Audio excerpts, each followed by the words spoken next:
Studio बलुआहा। तो चढ़लै जहिया से शीतलहरी बड़ा नीक लागै छै। तो चढ़लै जहिया से शीतलहरी बड़ा नीक लागै छै, बड़ा नीक लागै छै, बड़ा नीक लागै छै। तो सट के सैया के साथे टंगरी सोतै में नीक लागै छै। तो चढ़लै जहिया से शीतलहरी बड़ा नीक लागै छै।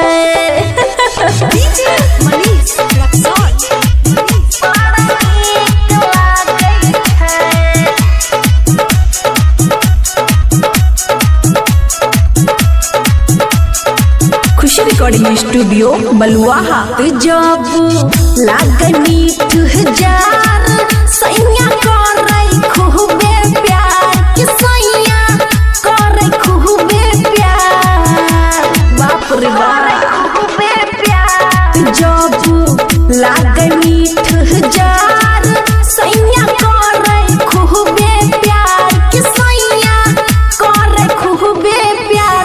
तो खाइ छी आलू के रोज भवरी बड़ा नीक लागै छै। तो चढ़लै जहिया से शीतलहरी बड़ा नीक लागै छै।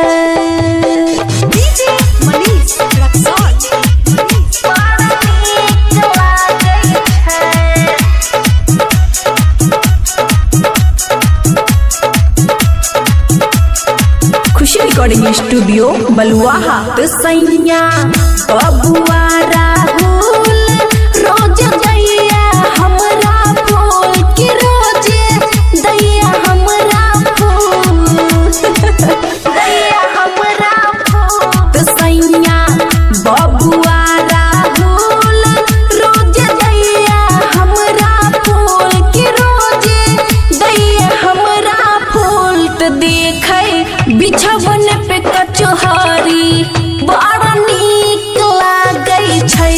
तो चढ़लै जहिया से शीतलहरी बड़ा नीक लागै छै, बड़ा नीक लागै छै, बड़ा नीक लागै छै।